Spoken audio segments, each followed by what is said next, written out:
Chandra, kau jadi imam bukan untuk mengharumkan nama negeri ini yang bernama Tanah Air, yang oleh kebanyakan orang Sika disebut sebagai warga nol besar.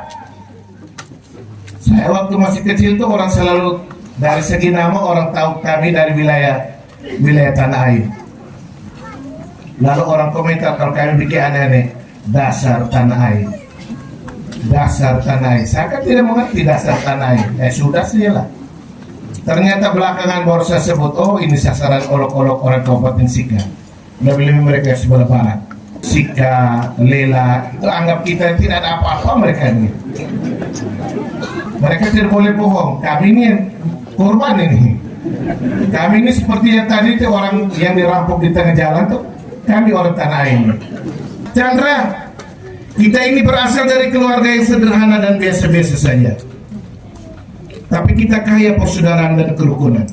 Kita orang kecil, mulai dari apa namanya, Nebesa sampai ke Pantai Selatan. Kita nih orang bilang orang Tanah Air yang bisa jadi bahan tertawa. Tidak apa-apa, terus malu. Mereka yang lain itu tidak ada apa-apa kok. Hanya mau sombong saja. Coba mereka bilang mereka tidak sombong. Chandra, kau jadi imam bukan untuk menaikkan pamor FVD di mata dunia, bukan cari panggung, bukan pencitraan, bukan popularitas. Apa yang telah ada sejak semula, yang telah kami dengar, yang telah kami lihat dengan mata kami, yang telah kami saksikan, dan yang telah kami raba dengan tangan kami tentang firman hidup, itulah yang kami tuliskan kepada kamu. Hidup itu telah dinyatakan dan kami telah melihatnya, dan sekarang kami bersaksi dan memberitakan kepada kamu tentang hidup kekal yang ada bersama dengan Bapa dan yang telah dinyatakan kepada kami. Apa yang telah kami lihat dan yang telah kami dengar, kami beritakan kepada kamu, supaya kamu juga beroleh persekutuan dengan kami. Dan persekutuan kami adalah persekutuan dengan Bapa dan dengan anaknya, Yesus Kristus. Dan semuanya ini kami tuliskan kepada kamu, supaya sukacita kami menjadi sempurna. Jadi bukan soal Tanah Air, bukan soal SVD, bukan soal kau. Kita semua ini kejar-kejaran untuk menghadirkan Tuhan Yesus. Titik. Hal yang kedua dari perumpamaan Injil boleh kita catat begini. Ini yang menjadi moto habisan Pater Chandra ini. Kalau bacaan pertama terdiri dari omong-omong, sebenarnya dari Injil kita boleh tegaskan tentang tindakan nyata. Kita perhatikan tiga tokoh ini: imam, orang Lewi, orang Samaria. Kebetulan ada seorang imam turun melalui jalan itu. Ia melihat orang itu, tetapi ia melewatinya dari seberang jalan. Imam nih, imam. Bahasa orang Kupang bilang cuma meloi-meloi saya berjauh. Seorang Lewi datang ke tempat itu dan melihat orang itu, ia melewatinya dari seberang jalan. Ini juga cuma meloi-meloi dari jauh. Ayat ke-33 dan 36 itu tampil orang Samaria yang ya kalau ada orang Ende di sini, yang orang Ende bilang Andawangan, Depatia, orang sekitar sini bilang ngangang golo, kau ngangang boy. Kamu aktor saya. Gambaran jelek imam dan orang Lewi itu kan gambaran jelek tentang kita para imam. Setiap hari omong tentang sabda Allah. Seperti sekarang ini saya berteriak macam penjual obatnya. Setiap hari kita bawa kurban pendamaian manusia dengan Allah, tapi ternyata hidup kita tidak sesuai dengan yang dikhotbahkan dan tidak sesuai dengan kurban pendamaian yang kita unjukkan kepada Allah setiap hari. Kalau mungkin kita belum pernah buat macam gitu, minimal Injil sudah memberi isyarat sinyal-sinyal. Ini imam, ini orang Lewi, orang seputar altar semua nih, hanya mulai dari jauh saja. Imam itu seorang yang berstatus elit di masa itu, elit rohani. Pasti merasa tidak level dengan orang yang sedang terbaring, yang dirampok. Seorang Levi juga yang urus ibadat. Saya tidak tahu apakah ini koster kah, seksi liturgi paroki, saya tidak tahu lagi orang Levi ini. Tapi konon orang-orang yang bertugas di situ harus bersih, suci lahir dan batin, tidak pernah boleh najis. Menyentuh orang mati, menyentuh orang yang berduka, bersengsara itu najis, tidak layak untuk urus hal-hal di altar Tuhan. Untuk menutupi kesombongan rohani, ya pelbagai alasan bisa kita buat. Kita imam, kita orang Levi ini sibuklah, ada yang urgent lah, ada yang tak terganti lah. Ini kita dua omong ya. Hanya saya omong keras-keras pas semua orang dengar. Kita dua sebenarnya saya bisa panggil kau ke kamar untuk nasihat. Tapi karena kau minta saya khotbah, saya omong kau tapi suara keras pas semua orang dengar. Jangan tiru dari orang Levi dan imam ini. Sibuklah, urgentlah, tak tergantilah. Takut diintailah, takut dibulilah, takut dimanfaatkanlah, takut diterorlah. Apalagi musim-musim menjelang pilkada ini, wah imam paling takut nih. Saya selalu jaga saat mobil itu parkir hati-hati, kadang-kadang orang terus EB 1180H orang ini heboh, Romius Ribu. Kita dia singgah di mana nih? Musim-musim begini kami selalu dapat sasaran dari cacian maki para calon kepala daerah. Lebih timnya. Imam dan orang Levi itu orang yang selalu mengaku-ngaku sebagai orang yang beragama baik, setia pada aturan agama, tapi perilaku jauh dari harapan. Kita tinggalkan dua orang penting tuh, kita masuk ke orang yang terpenting. Tapi orang saudara-saudariku di tanah air jangan bilang ini kamu orang Samaria, tidak ada hubungan dengan kamu. Orang Samaria ini orang kafir, tidak beragama, tapi punya kepedulian yang luar biasa kepada sesama. Tergerak hati oleh belas kasihan, lalu urusan korban dan kesan kuat, makan waktu, makan ongkos, tidak bisa selesaikan semua agenda pada waktunya karena sibuk potong kompas karena urus orang yang terbaring terkapar di sana. Nah, pada ayat-ayat terakhir ada dialog pendek Yesus dan ahli Taurat yang bertanya tentang hidup kekal. Siapakah di antara ketiga orang ini yang menjadi sesama bagi si korban kekerasan penyamur? Orang Farisi itu menjawab, orang yang telah menunjukkan belas kasihan kepadanya. Kata Yesus kepadanya, pergilah dan perbuatlah demikian. Nah, kita nyambung di sini, kita ketemu Pater Chandra yang memilih moto, pergilah dan perbuatlah demikian. Seorang SPD sejati tidak cuma omong sampai mulut berbusa-busa tentang sabda Allah, tetapi pergilah dan berbuatlah demikian. Sekali lagi hanya untuk Chandra saya cuma takut ada banyak SPD di sekitar proyek yang korban, saya takut sekali. Kita cegami mereka supaya mereka jangan salah mengerti. Nanti kita bawa pukul di luar sebenarnya. Oh, ya. Bapak Ibu, saudara-saudari, satu dua catatan ringan untuk anak-adik kita Chandra Kasiwali SPD. Pertama, untuk dan atas nama kedua orang tua, bapak dan mama, kakak adikmu semua, keluarga besar di tanah air tercinta ini, saya ingin mengatakan kepada Chandra, rajin berdoa Chandra, berdoa, jangan ada komentar-komentar, doa. Karena kita selalu merasa saya sudah bisa tadi, habis, tunggu jam mengantuk malam tidur mengorok, habis. Waktu masih di Rita-Piret, yang punya bapak rohani itu banyak SPD. Saya senang SPD macam Pater Kirchberger, Pater Guido, ini pilihan saya karena kita curhat, dia omong panjang lebar dulu, baru yang terakhir Pater, jangan lupa doa siap Pater, siap. Tapi omong panjang lebar dulu. Tapi kalau namanya Pater Sakrese, ini orang tua satu, tua bahkan nih. Kita baru ngomong gini, ya Frater kurang doa. Hei, malas saya nih. Saya putuskan mulai saat ini dengan tiru saja di bapak rohani macam gini. kita mau dengar apa-apa sedikit lah dari Fatir. Kalau apa-apa ya Fatir kurang doa. Tapi waktu saya jadi imam, saya omong-omong kepada umat, benar, ternyata pada saya omong benar. Doa. Yang itu saya lanjutkan. Doa.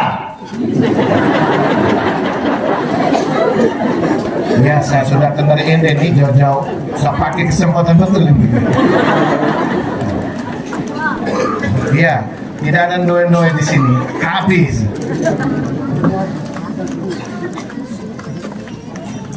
Yang berikut ini saya pinjam tanggal 30 September kemarin saya ikut habisan di SOA teman-teman mereka yang projo. 8 imam projo, imam baru tinggal di lingkungan stasi. Kami putuskan terakhir berkunjung ke Romo Gerald. Ya, teman-teman ya. Yang menarik itu ialah pesan dari ketua stasi. Ini orang juga orang berjawab, tidak mabuk berdalih. Ya doa si imam baru ini. Romo, doa Romo. Langsung berhadapan head to head, macam mau tinju satu-satu. Romo, doa Romo. Tapi yang kedua ini penting Chandra. Jangan jadi pemabuk Romo. Betul ya, jangan jadi pemabuk. Dia bilang begini. Sampai detik ini banyak imam muda jadi pemabuk. Ini dia ngomong. Yang saya lanjutkan ke Chandra. Yang lain tidak. Yang lain tidak. Akibatnya begini, Romo, banyak imam minum oke, mabuk, mengorok, bangun terlambat, tidak bisa pagi. Umat sudah tunggu di sana. Robo, Koster bilang, Romo mesti tidur. Abu Bakar. Tidak ada masalah. Ini cerita tentang kami di Ede, bukan keuskupan Maumere.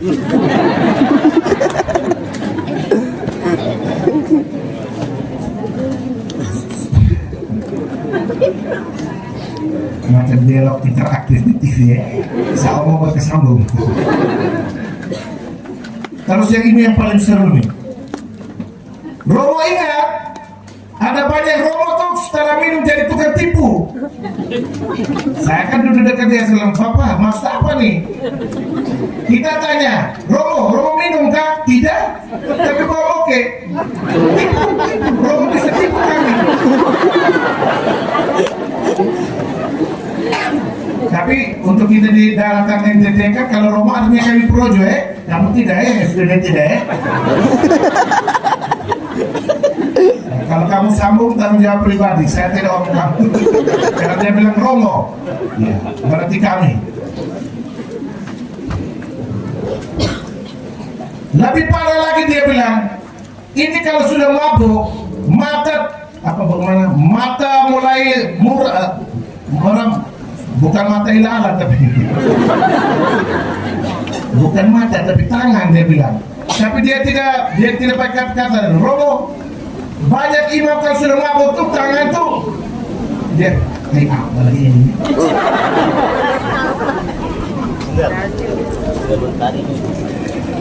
Rupanya lewat Tobi jadi setuju dari itu di sini. Bapak tua bilang begini, Romo kalau sudah mabuk, omong sudah jelas, tangan juga ikut begini. Saya bilang apa tuh maksudnya? Pokoknya Romo, saya bilang ruku-raba, ya ruku-raba sembarang.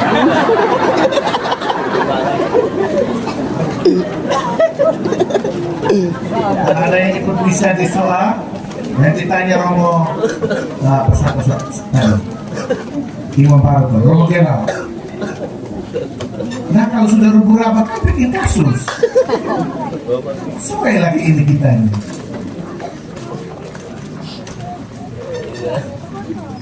Tapi pesan yang paling penting itu ialah doa. Baca dan renungkan sabda, rajin misa, jangan pemalas Dan sebentar saya tanya Romo Ardan pendampingnya yang ada di PIB-nya. PIB-nya itu satu daerah pegunungan tinggi, itu daerah paling dingin wilayah Liau. Saya cuma takut Chandra tidur kukur terus di sana dulu. Dia rajin misa baik. Tapi saya tanya Riko nih, pemberiok di belakang saya. Jangan lupa sering mengaku dosa. Sering mengaku dosa. Ini senjata-senjata ampuh yang harus kita gunakan untuk mengamankan lini dan ranah panggilan kita masing-masing. Karena itu Chandra, pergilah dan perbuatlah demikian. Bukan yang mabok-mabok tadi buat yang baik itu, pergi dan perbuatlah. Bukan suruh kau mabok-mabok sembarang-sembarang di sana. Yang kedua, misionaris pertama SPD Joseph Freire Metz berpesan, jika kau tidak berjuang menjadi kudus pada usia muda, maka sangatlah sulit kau menjadi kudus di masa tua nanti. Dari tampangnya, saya kira Chandra bisa menit-menit awal ketika masih Indra Ryan sebagai imam baru, bisa kok jadi kudus. Kenapa tidak bisa? Kami di wilayah ini itu kalau dengar Ramadan Bolen lewat punya nama tuh kita pikir ini orang kudus baru. Masih hidup dia sudah gelar kudus. Orang kamu di sini tanah air. Kalau orang Yos liutin ya, tidak mungkin. Siapa bilang Chandra tidak bisa jadi kudus? Memangnya kekudusan dan kesucian itu cuma monopoli imam tua kah? Tidak tahukah kamu riwayat masa muda mereka pada zaman dulu, waktu mereka masih muda, yang nyaris-nyaris tumbang ke api neraka kah? Yang nyerempet-nyerempet iblis dan Lucifer kah?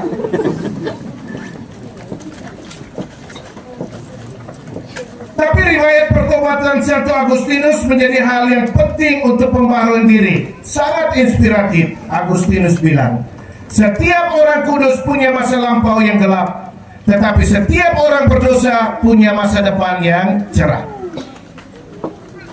Singkatnya, Chandra, jangan bikin sengsara diri dengan perbuatan-perbuatan yang menyesalkan. Jangan kira kita imam ini baru disebut berdosa ketika kita bikin skandal melawan kemuliaan, skandal dengan perempuan baru kita bilang kita berdosa. Ada banyak skandal lain yang kita buat yang levelnya sama dengan itu, dosa.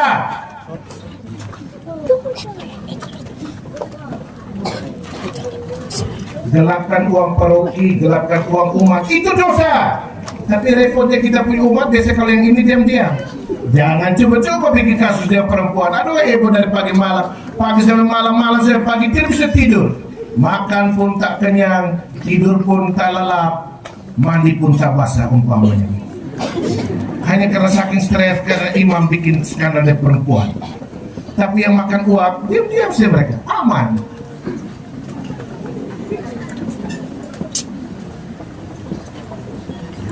Ini saya kutip satu komentar Pater Koenigsmann.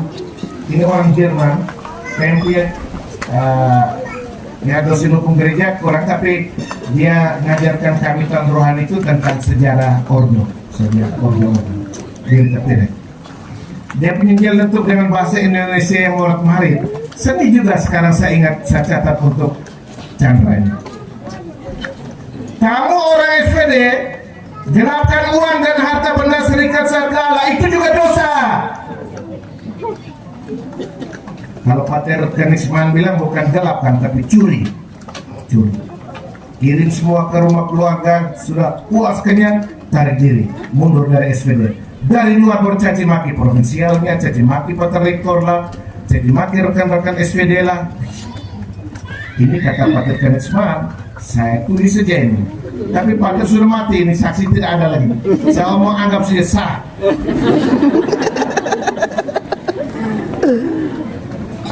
Kau jadi pribadi yang sulit diatur. Kesana kau bentrok dengan sama saudara, kesini kau tidak bercocok dengan sama saudara. Itu berarti masalahnya ada di kau, bukan di orang lain.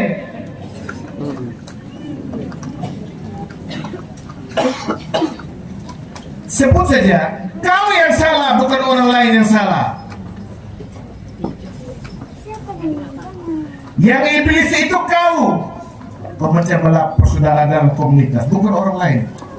Kalau kau pindah ke tempat lain orang senang karena kau punya ulah tingkah laku, ya berarti yang sebelah tadi itu dia yang salah. Kau pindah ke sana kemari, lempar ke sana kemari, kau juga yang bikin kacau. Kalau itu sumbernya di kau.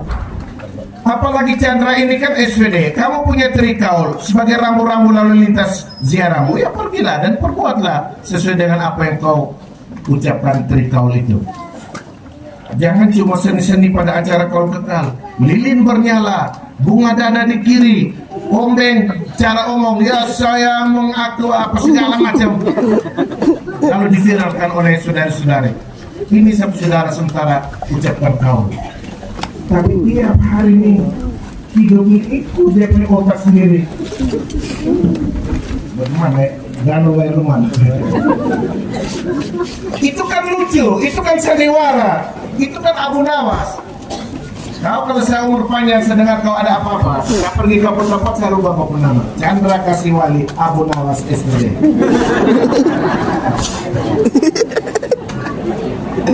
Ya, saya duduk kadang di Modi, dia panggil minta izin untuk saya khotbah. Oke, saya khotbah. Oh, siap. Ini juga otak dari dua senior orang tanah air di ini. Pertama otak kotor dari Ramadan boleh lewat. Yang kedua otak kotor dari Bapak Lores lewat. Dia ada, ha? Mana Bapak Lores? Nah ini otak ini penjahat semua mereka dua ini. Minta saya khotbah tapi jualnya Pater Chandra. Kau pergi minta Romeo supaya pulang dari ibu di kampung. Sekarang saya sudah memenuhi Pak Lores. Saya sudah ribut dengan saudara di tanah air ini. Kamu tidak boleh marah saya, tidak boleh marah. Kalau kamu marah saya tunggu Chandra di Ende. Saya balas di sana. Itu modal utama untuk selalu cepat tergerak hati oleh belas kasihan ketika melihat ada orang susah di depan mata. Bukan karena kita kelebihan cinta dan belas kasihan, tapi karena kita juga pernah susah, namun dikasihi, disayangi oleh Allah melalui banyak orang yang menyayangi kita. Tertawalah bersama dengan orang yang tertawa, menangislah bersama dengan orang yang menangis. Yang oleh Gaudium et Spes nomor 1. Kegembiraan dan harapan, kesedihan dan kecemasan manusia zaman ini, khususnya mereka yang miskin dan menderita, adalah kegembiraan dan harapan, duka dan kecemasan para pengikut Kristus. Dan Chandra ada di sana, pengikut Kristus yang SPD lagi. Oleh karena itu pergilah dan perbuatlah demikian.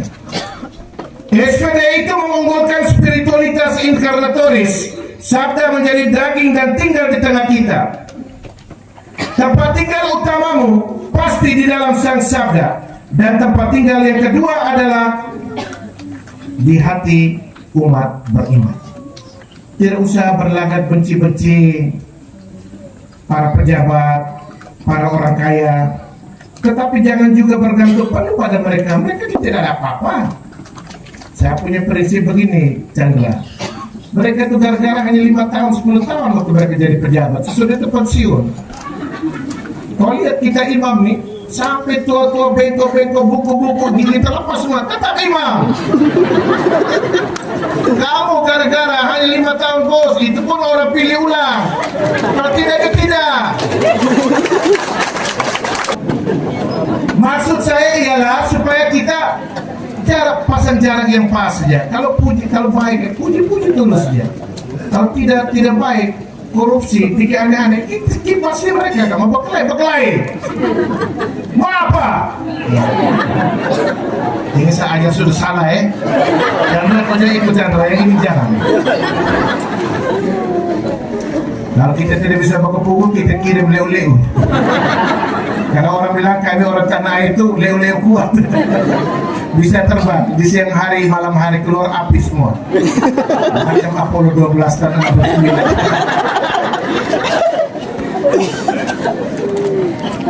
9. Tidak saya lucu-lucu ini karena pelampiasan emosi saya. Baris terlalu lama tadi itu. 3 SPD di belakang ini kan orang Leo. Sabar datang satu, habis siap sore sama Pak Masulio. Habis siap lu sekiwa memang. Mereka sudah siap 1 tahun sabar sih. Sabar apa lama sekali. Sehingga saya ini bisa balas. Tunggu saya sampai saya selesai khotbah. Nanti kamu suruh bikin saya sengsara. Sekarang saya bikin kamu sengsara.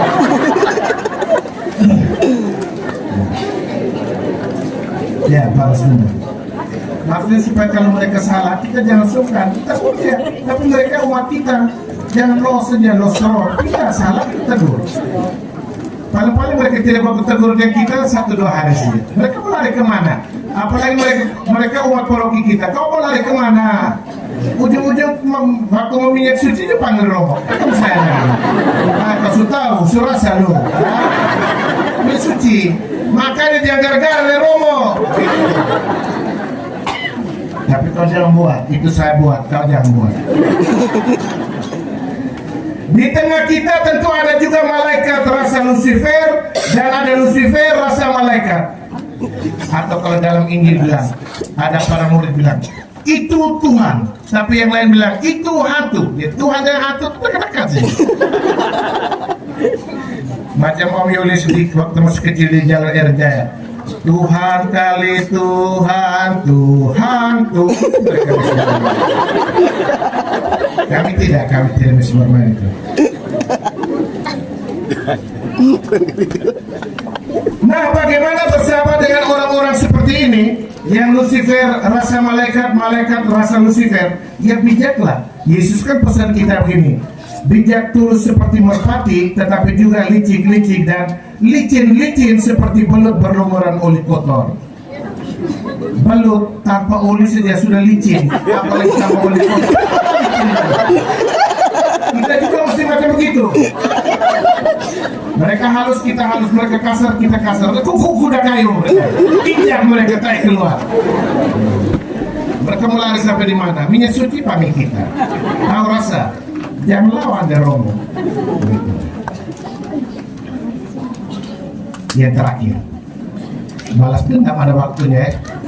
Baik, yang kelima, kalau pada suatu ketika nanti badai zaman menghantam ziarah imamatmu, pastikan bahwa Chandra tetap fokus pada Kristus Tuhan, seperti cerita Pak Petrus di Danau Genesaret. Itu Tuhan, dia loncat, jalan. Menit-menit pertama bisa jalan di atas air. Menit berikut sudah gugup, tenggelam. Itu waktu dia mulai tidak fokus. Aman, pasti aman. Imanmu itu personal. Imamat yang kau pangku itu juga personal. Tanggung jawab pribadi atas imamatmu ini harus tegas. Peduli amat kalau orang dari sini ada imam yang keluar, ada romo yang keluar. Tidak ada peduli, urus masing-masing. Yesus panggil 12 murid itu orang per orang, sendiri-sendiri. Yang berkhianati dia juga sendiri-sendiri. Tidak ada urusan. Kamu boleh hitung imam-imam dari tanah air ini berapa orang yang masih hidup, yang sudah mati, pokoknya tidak ada urusan, urus masing-masing Chandra. Karena waktu kau mati itu Allah tanya kau, bukan tanya romo-romo yang lain orang tanah air. Apalagi tanya saya, lebih tidak lagi. Tapi Yesus kan pernah tantang para murid waktu dia ngomong tentang akulah roti hidup, makan dagingku, minum darahku sekian. Banyak orang tinggalkan dia. Apakah kamu mau pergi juga? Petrus menjawab, Tuhan, kepada siapakah kami akan pergi? Engkau sabda hidup kekal. Jangan tinggalkan Kristus, Chandra. Jangan tinggalkan imamat. Keluarga-keluarga di depan ini, keluarga suami istri bapak mama yang susah juga. Orang susah nih, orang bertahan ini dalam perjuangan mereka.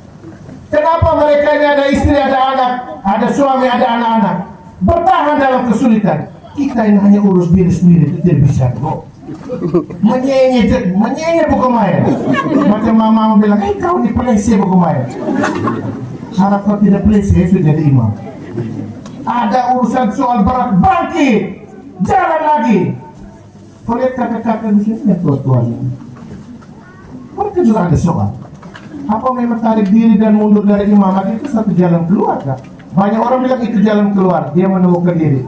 Lalu kalau imam yang ada masalah, lalu dia bertobat, lalu dia jalan kembali sebagai imam, dia tidak menemukan diri kan? Menemukan diri mesti keluar kan? Muka Abu Nawas benar. Jadi kalau kau ikut perjalanan pikiran macam begini, kau juga terkutuklah engkau. Paulus bilang. Chandra, sesudah misa meriah ini kita mulai membingkai imamat dengan cara sendiri-sendiri. Kami pulang. Paulus bisa dengan keluarga senang-senang. Masih lagi besok orang menarik lagi panjang-panjang macam tadi. Lepas kau besok panas persetan kau sendiri. Kami pulang. Sesudah itu kau tugas di mana-mana ya urus masing-masing. Kalau jatuh sendiri bangun dan bangun sendiri. Siapa suruh kau jadi imam? Sendiri suka sendiri mau. Tuhan sayang, Tuhan berkat Chandra. Pegang teguh komitmen. Saya imam, bukan seolah-olah imam. Saya imam, bukan seolah-olah imam. Selalu konsisten. Tidak ada matahari kembar dalam imamat. Yang ada hanya satu, imamat Kristus. Yang mendua hati tidak nyaman. Ini bukan kata lagu, tapi kata kitab suci. Pikul konsekuensi dari menjadi imam. Sekali imam, tetap imam. Apapun yang terjadi, Tuhan memberkati. Amin.